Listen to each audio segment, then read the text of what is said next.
Hello students, good morning.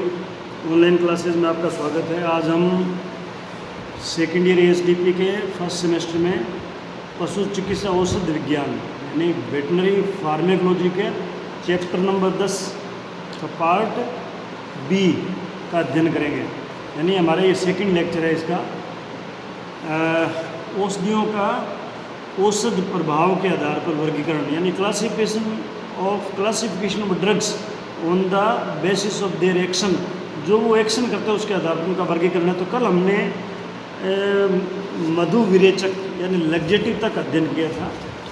आज हम उससे आगे अध्ययन करेंगे यानी कषाय या स्तंभक, जिसको हम इंग्लिश में बोलते हैं एस्ट्रिंजेंट। एस्ट्रिंजेंट का मतलब है वे औषधियाँ अथवा पदार्थ जो श्लेष्मिक झिल्ली या म्यूकस मेम्ब्रेन, बॉडी की श्लेष्मिक झिल्ली, म्यूकस मेम्ब्रेन, रक्त वाहिनियाँ जो ब्लड वेसल्स है उनको और ऊतकों में यानी टिश्यूज़ में संकुचन पैदा करती है, कॉन्ट्रैक्शन पैदा करके उसमें से सीक्रेशन को रोकती है। मतलब बॉडी के सीक्रेशन को रोकना इसका काम है स्तंभक का। जो कहाँ से रोकती है, एक तो मतलब क्या है कि ये म्यूकस मेम्ब्रेन से, एक ब्लड वेसल से और टिश्यू से। तो ये दो प्रकार के स्तंभक होते हैं। एक बाह्य स्तंभक जिनको हम एक्सटर्नल एस्ट्रिंजेंट बोलते हैं, एक होता है इंटेस्टाइनल स्तंभक जिनको हम आंतर स्तंभक बोलते हैं, जो आंत में इंटेस्टाइनल एस्ट्रिंजेंट। अब हम एक एक अध्ययन करेंगे कि भाई बाह्य स्तंभक क्या होते हैं। एक्सटर्नल एस्ट्रिंजेंट जो है ये इनका उपयोग बाह्य सतह पर अर्थात चमड़ी पर किया जाता है। जो स्किन पे जो स्तंभक यूज़ करते हैं उनको बाह्य स्तंभक बोलते हैं। जैसे अगर दाद पे जो दवाई लगाते हैं, एक्जिमा है, एक्जिमा और दाद ये चमड़ी की बीमारियां हैं जो आप लोगों ने पढ़ रखी है, देख भी रखी है। दाद, एक्जिमा, उनके ऊपर हम ऐसी दवाइयाँ लगाते हैं जिससे क्या है कि वो उसमें से जो सीक्रेशन निकलता है, क्योंकि दाद में से फ्लूइड निकलता रहता है, एक्जिमा में से भी फ्लूइड निकलता है, तो वो फ्लूइड नहीं निकले इसलिए उसके ऊपर जो दवाई लगाते हैं उसको एक्सटर्नल एस्ट्रिंजेंट बोलते हैं। और एक होता है आंतरिक स्तंभक यानी इंटेस्टाइनल एस्ट्रिंजेंट। ये दवाइयाँ आंतरिक उपयोग में ली जाती है। तो दवा देने के बाद में आंतों की जो श्लेष्मा झिल्ली है यानी इंटेस्टाइन की जो म्यूकस मेम्ब्रेन है उस पर एक सुरक्षात्मक परत बना लेती है वो मेडिसिन, तथा आंतों की रक्त वाहिनियों में संकुचन करती है। जो आंतों की ब्लड वेसल्स है उनमें कॉन्ट्रैक्शन करती है, जिससे क्या है सीक्रेशन को कम कर देती है, रोक देती है तथा इनका मूवमेंट भी कम कर देती है। आंतों का मूवमेंट भी कम हो जाता है। अब ये औषधियाँ जो है ना ये दस्त अवरोधक है यानी एंटी डायरियल होती है। उदाहरण के रूप में इसके जो मेडिसिन है वो क्योलिन, क्रीटा, कटेच्यू और टेनिक एसिड, ये दवाइयाँ हैं जो दस्त को रोकती है, इंटेस्टाइनल एस्ट्रिंजेंट का काम करती है। फिर आता है कृमि दर या कृमि नाशक, जिसको हम एंथेलमेंटिक बोलते हैं, जो पेट के कीड़ों को मारती है या कम करती है। यानी वे औषधियाँ जो आंतों में, पेट व शरीर के विभिन्न अंगों में उपस्थित कृमि या परजीवी या फ्लूक्स, टेपवर्म्स, राउंड वर्म्स, गोल कृमि जिसे बोलते हैं, सभी प्रकार के कीड़े जो पेट में पाए जाते हैं उनको मारती है तथा शरीर से बाहर निकाल देती है। यानी उनको पहले तो मार देती है वो दवाई और फिर उनको शरीर से बाहर निकाल देती है। उदाहरण के रूप में फिनोथाइजीन, फिनोविस, नीलाथोथा जिसको कॉपर सल्फेट बोलते हैं, कार्बन टेट्राक्लोराइड, ये दवाइयाँ हैं जो अगर पशु को पेट मुख से देते हैं ओरली तो पेट में पाए जाने वाले जो परजीवी है, कीड़े हैं, राउंड वर्म, टेप वर्म, यानी फ्लूक्स, लीवर में पाए जाते हैं फ्लूक्स, ये सब मर जाते हैं और बाहर निकल जाते हैं। तो ये एंथेलमेंटिक्स जिनको बोलते हैं कृमिनाशक या कृमिदर।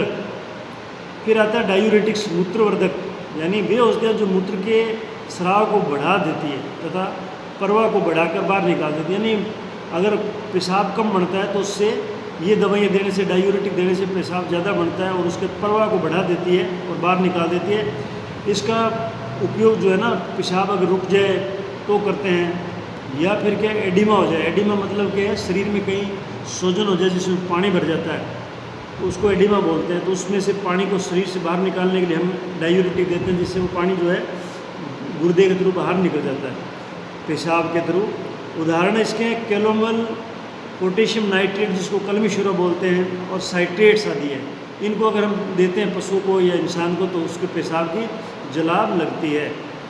एक आता है गर्भाशय संकोचक, जो बच्चेदानी है उसको संकोचित करती है, इसको एक्बोलिक्स बोलते हैं। एक्बोलिक्स ये वो औषधियाँ जो गर्भाशय की मांसपेशियों को संकुचित करके उसमें उपस्थित पदार्थ जैसे पस वगैरह पड़ जाए, अगर मवाद है, प्लेसेंटा है, जो जेर नहीं पड़ती हो, तो ये दवाई देते हैं, जिससे क्या है कि बच्चेदानी की संकुचन करती है, वो इस तरह से कॉन्ट्रैक्शन करती है, जिससे क्या है वो जेर बाहर निकल जाती है।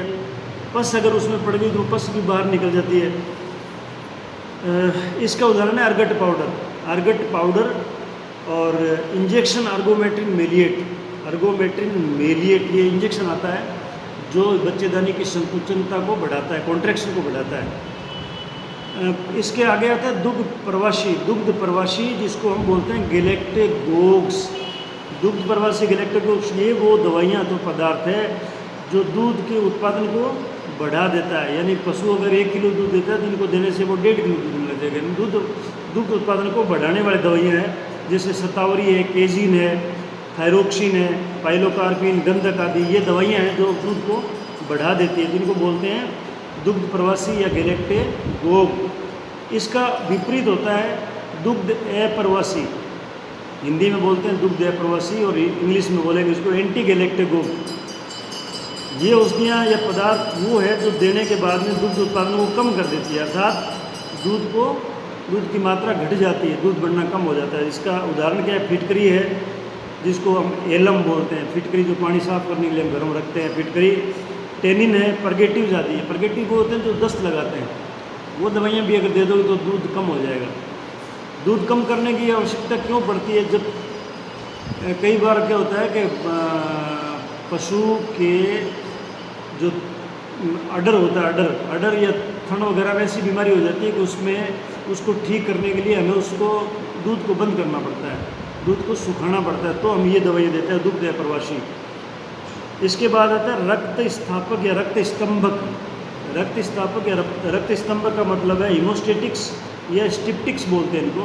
हीमोस्टेटिक या स्टिप्टिक्स वे औषधियाँ अर्थात पदार्थ जो शरीर से रक्त बहना रोकने के लिए प्रयोग किए जाते हैं। अगर मान लो कहीं ब्लीडिंग हो रही है शरीर में तो उसको रोकने के लिए जो दवाइयाँ देते हैं उनको बोलते हैं रक्त स्तंभक या रक्त स्थापक। इसके अंदर कौन कौन सी दवाई आती है, फिटकरी आती है। तो फिटकरी अगर आप जहाँ पे कट लगा हुआ उस पर फिटकरी लगा, इसीलिए लोग बाग क्या करते हैं, दाढ़ी करने के बाद में, जो पुराने टाइम के लोग हैं, पुराने टाइप के लोग, वो दाढ़ी करने के बाद में फिटकरी को भिगो के ऊपर लगाते थे, जिससे क्या है छोटी मोटी अगर मान लो ब्लेड लग जाती थी तो ब्लीडिंग रुक जाती थी। Tincture benzoin, liquor ferriperchloride. और ये दवाइयाँ जो है ब्लड को किस प्रकार से रोकती है, इसको रोकने के 4 तरीके हैं। ये भी आपको एग्जाम में पूछा जा सकता है कि रक्त स्तंभक, रक्त को रोकने के कोई 4 तरीके कैसे रोकते हैं उनको बताओ। तो वो ये है, एक तो रक्त वाहिनियों का संकुचन करता है यानी कॉन्ट्रैक्शन करता है, जिससे ब्लड रुक जाता है। इसके उदाहरण है हॉट आयरन। गर्म लोहा करके अगर उस ब्लीडिंग वाली जगह लगा दो तो वो रक्त वाहिनियों का संकुचित होकर रुक जाएगा ब्लड। और आप उसमें एड्रेनलिन लगा दो तो वो भी ब्लड वाहिनियों को संकुचित करती है। प्रोटीन का प्रिसिपिटेशन करके, यानी प्रोटीन जो उसका प्रिसिपिटेशन का मतलब होता है जैसे कोई चीज़ को हम प्रिसिपिटेट होते उसके झाग से बनते हैं ना ऊपर, उस तरह से उसको प्रिसिपिटेट करती है। उसके उदाहरण है फिटकरी, टिंचर फेरिपरक्लोराइड। ये 2 मेडिसिन है जो उसके प्रोटीन का थक्का बनाती है, एक प्रकार प्रेसिपिटेट कर देती है उसको ऊपर की साइड में। जैसे मान लो दूध में से मलाई निकलती है, उसी तरह से ये ब्लड में से प्रोटीन को निकाल देते हैं, जिससे कि ब्लड रुक जाता है। रक्त का थक्का बनाकर, रक्त जो है ब्लड ब्लीडिंग हो रही है वहाँ पे उसका थक्का बना देता है। अंग की मांसपेशियों का संकुचन करके, किसी ऑर्गन में अगर ब्लीडिंग हो रही है तो उसकी मांसपेशियाँ जो है उनको संकुचित करके ब्लड को रोक देती है। ये 4 तरीके हैं ब्लड रोकने के रक्त स्तंभक द्वारा। इसके बाद नेक्स्ट मेडिसिन आती है हिमेटिनिक्स, जिनको बोलते हैं रक्तवर्धक, यानी वे औषधीय पदार्थ जो रक्त कोशिकाओं की संख्या या हीमोग्लोबिन की मात्रा को बढ़ाती है, या तो आरबीसी की संख्या को बढ़ा देती है, ब्लड में जो ब्लड सेल्स है उनकी संख्या बढ़ा देती है, या फिर हीमोग्लोबिन की मात्रा को बढ़ा देती है। आरबीसी में हीमोग्लोबिन पाया जाता है।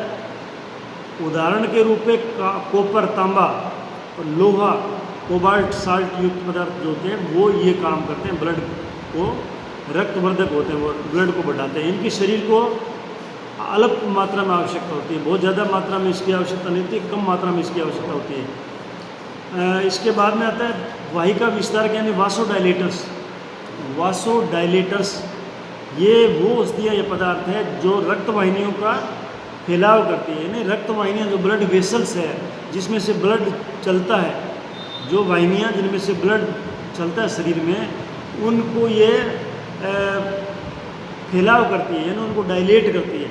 और उस फैलाव के कारण क्या बीपी, ब्लड प्रेशर जो कम हो जाता है। ब्लड प्रेशर कब बढ़ता है? जब रक्त वाहिनियाँ सिकुड़ जाती है तो ब्लड का प्रेशर बढ़ जाता है। अगर मान लो आप लोग ने ये देखा होगा कि जब कोई पानी का नाला है या पानी की ट्यूब है, उसमें से आपने प्रेशर से अगर उसमें से पानी गुजारोगे तो वो फट सकती है, लेकिन अगर उसको चौड़ा कर दो आप, प्रेशर पीछे ज़्यादा हो पानी का, तो भी आप उसका डायमीटर ज़्यादा कर दो तो वो पानी का प्रेशर जो है कम हो जाएगा। यानी उसका ये बीपी का मतलब यही है कि जो ब्लड वेसल्स है उसमें जब हार्ट ज़्यादा पंप करता है तो ब्लड वेसल्स में से ब्लड जो है वो गुजरता तो प्रेशर बढ़ जाता है। जब उसका डायमीटर हम बढ़ा देते हैं तो प्रेशर कम हो जाता है ऑटोमेटिकली। इसमें दवाइयाँ कौन कौन सी है?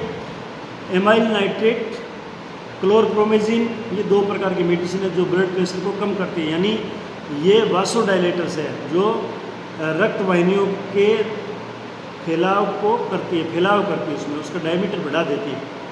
एक उसका उल्टा होता है वासोकंस्ट्रिक्टर, वाहिका संकोचन, यानी ये बात वाहिका विस्तारक का उल्टा है, यानी जो विस्तार करती है उसका उल्टा है, यानी उसको ये संकुचन करती है रक्त वाहिनियों का, जिससे क्या ब्लड प्रेशर कम हो जाता है। उदाहरण के लिए डिजिटेलिस, एस्ट्रिंजेंट्स, कैफीन आदि। कैफीन जो है कॉफी में पाया जाता है। आपको पता है जब किसी आदमी का ब्लड प्रेशर कम हो जाता है, गांव में किसी शिक्षक ये बताते हैं कि इसको कॉफ़ी पिला दो, तो उसमें कैफीन होता है, इसलिए उसको कॉफ़ी पिलाते हैं, जिससे उसकी जो ब्लड वेसल्स है वो फैली हुई है वो थोड़ी सिकुड़ जाती है और ब्लड प्रेशर जो है वो कम होता है, वो बढ़ जाता है। ब्लड प्रेशर बढ़ाने के लिए ये श्वसनी विस्तारक ब्रोंकोडायलेटर्स ये औषधियाँ श्वसनी की दीवारें, यानी जो रेस्पिरेटरी सिस्टम है, रेस्पिरेटरी ट्रैक्ट जो है उसकी दीवारों में जो चिकनी पेशियाँ होती है, यानी स्मूथ मसल्स जो होती है रेस्पिरेटरी ट्रैक्ट में, उनको शिथिल करती है, शिथिल मतलब उनको ढीला करती है, एक प्रकार से उनको इनएक्टिव टाइप कर देती है। ढीला आदमी कहता है ना, ये तो आदमी बहुत ढीला है, यानी काम करता है आदमी थक जाता है, तो उसका उसी तरह से इनको ये शिथिल करती है। म्यूकस मेम्ब्रेन का एडिमा घटा देती है। अगर वो म्यूकस मेम्ब्रेन है तो उसका वो जो सूजन है उसको कम कर देती है, जिससे श्वसन मार्ग जो है वो चौड़ा हो जाता है तथा श्वास आसानी से लिया जाता है। श्वसन मार्ग कंस्ट्रिक्ट हो जाता है, जिससे क्या है कि सांस लेने में तकलीफ होती है। तो ये मेडिसिन जब हम देते हैं ब्रोंकोडायलेटर तो उसको चौड़ा कर देती है श्वास नली को, और उसमें म्यूकस मेम्ब्रेन में अगर एडिमा है यानी कि उसमें सूजन है तो उसकी सूजन को कम कर देती है, जिससे वो पैसेज थोड़ा चौड़ा हो जाता है और उसको सांस लेने में तकलीफ होती है, वो आसानी से सांस ले पाता है। ये दवाइयाँ दमे में दी जाती है। दमा होता है ना, जिससे सांस लेने में तकलीफ होती है। ये दवाइयों के उदाहरण है साल्ब्यूटामोल और थियोफाइलिन। ये आपकी बुक में दिए हुए हैं, आपको इनके उदाहरण याद करने हैं, इनका अर्थ आपको मालूम होना चाहिए कि कहना क्या चाहता है। फिर होता है श्वसनी संकोचन, ब्रोंको कंस्ट्रिक्टर। जो डायलेटर है उसका उल्टा है ब्रोंको कंस्ट्रिक्टर, यानी वो डायलेट करती है तो ये उस रेस्पिरेटरी ट्रैक्ट को जो पैसेज है उसको कंस्ट्रिक्ट करती है। ये औषधियाँ जो श्वसनियों का संकुचन करती है, इसमें आता है पाइलोकार्पिन और हिस्टामिन। ये 2 मेडिसिन जो है उसको कंस्ट्रिक्ट करती है, यानी उसको संकुचित करती है। एक्सपेक्टोरेंट का मतलब है वे पदार्थ या औषधियाँ। फिर नेक्स्ट है एक्सपेक्टोरेंट कफ एक्सपेक्टोरेंट। आपने देखा होगा जब खांसी आती है तो उसको कफ एक्सपेक्टोरेंट डॉक्टर लिख के देता है। जैसे मान लो बेनाड्रिल है बेनाड्रिल तो पता होगा आपने, खांसी आती है तो घरों में डॉक्टर देता है। तो क्या होता है, ये पदार्थ या औषधियाँ जो है ये श्वसनी यानी ब्रोंकियोल के स्राव को बढ़ा देती है। जो हमारे फेफड़े में ब्रोंकियोल्स है, ब्रोंकियोल्स पढ़ेगा आपने, पढ़े इसमें एनाटॉमी में पढ़ा है आपने, लंग्स में ब्रोंकियोल जो है उनके स्राव को बढ़ा देते हैं, जो एक्सपेक्टोरेंट है, यानी कफ बलगम आदि को द्रवित कर बाहर निकाल देते हैं। जो ब्रोंकियोल में कफ जमा होता है उसको पिघलाकर और शरीर से बाहर निकाल देते हैं। इसका उपयोग निमोनिया और खांसी में किया जाता है, निमोनिया और खांसी में इसका उपयोग करते हैं। इसका उदाहरण अमोनियम क्लोराइड और इफेड्रिन, अमोनियम क्लोराइड और इफेड्रिन, ये इसके उदाहरण है। नेक्स्ट जो है वो है पीड़ाहारी अथवा दर्द निवारक। पीड़ाहारी अथवा दर्द निवारक यानी अनाल्जेसिक्स। ये औषधियाँ जो है या पदार्थ जो स्नायुओं की उद्दीपकता को कम करके, यानी जो नर्वस सिस्टम हमारा, नाड़ियाँ जो है, नर्व्स है, न्यूरॉन्स जो है, नर्व्स न्यूरॉन्स, ये आपने एनाटॉमी में पढ़ रखा है, पहले एनाटॉमी में फर्स्ट ईयर में पढ़ाया था आपको। तो उनकी जो इरिटेबिलिटी है, उद्दीपकता है उनकी इरिटेबिलिटी, उसको कम करके दर्द को कम करती है। भाई दर्द कब होता है, जब उसमें कुछ नर्व्स में इरिटेबिलिटी होगी तभी हमें दर्द महसूस होता है। तो उस इरिटेबिलिटी को कम कर देते हैं जिससे दर्द कम महसूस होता है। इससे इनको एनोडाइंस भी बोलते हैं, एनोडाइंस भी कहते हैं इनको, यानी एनाल्जेसिक को एनोडाइन भी कहते हैं। इसके उदाहरण है एस्प्रिन, एनाल्जीन, पैरासीटामोल और बेलाडोना, ये इसके उदाहरण है किसके, एनाल्जेसिक के। तो आज हम जो मेडिसिन के औसत प्रभाव के आधार पर जो हमने वर्गीकरण किया था उसमें हम आज यहीं तक अध्ययन करेंगे। जो शेष बचा हुआ है पार्ट उसको हम कल पूरा करेंगे। धन्यवाद।